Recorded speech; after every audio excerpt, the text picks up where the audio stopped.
Jean-Patrick. On va construire un logement ensemble. Je dis ça parce que il y a une étude conjointe de deux organismes sur la construction de logements neufs dans notre pays, qui chiffre les besoins énormes et met à mal la stratégie laxiste qui a prévalu, c'est ce que vous dites, oui. Vous avez noté, jusqu'à récemment. Oui, voilà une étude sur la construction de logements neufs qui taille en pièces l'idée qu'avec une démographie en berne, c'est le cas de la France, on aurait besoin de moins de logements.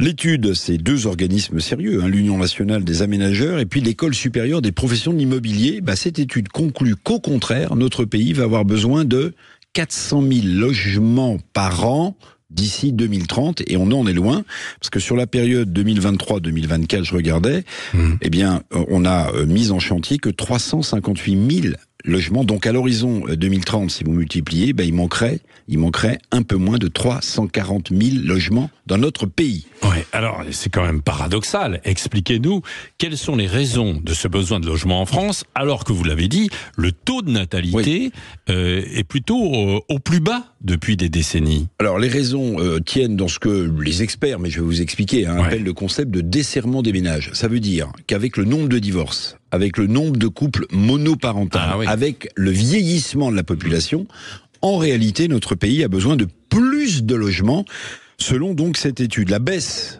démographique dont vous parlez, au plus bas en France depuis la fin de la Seconde Guerre mondiale, comme dans d'autres pays occidentaux, la baisse de la démographie française n'induirait donc pas une baisse de demande de logement. Au contraire, je vous le rappelle, il en faut 400 000 par an. Or, le manque de foncier, l'empilement des normes aussi, de tous ordres, écologiques, administratives, les difficultés aussi actuelles des promoteurs immobiliers, rendent tout simplement, sans doute, intenable cet objectif. Oui, non mais les normes, je viens de voir un plan local d'urbanisme, 4000 pages.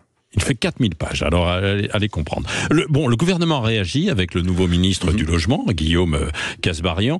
Quelle est la stratégie nouvelle pour sortir de cette crise? Alors la stratégie, vous êtes gentil, la stratégie sur le logement, ou plutôt l'absence de stratégie gouvernementale claire, en tout cas pendant plusieurs années, se comprend, parce qu'il y a eu donc cette erreur de diagnostic. Moins d'enfants, moins de besoins de logement dans l'avenir. Les administrations ont même pendant un temps, Patrick fait passer le message qu'il était inutile de construire des logements, et toutes les infrastructures d'accueil qui vont avec, c'est le message qu'on faisait passer aux maires.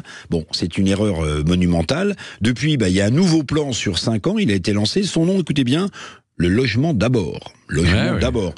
2023-2027. Agir, prévenir, construire pour lutter contre le sans-abrisme. Ce sont les termes de ce plan, des mots, des paroles pour le moment.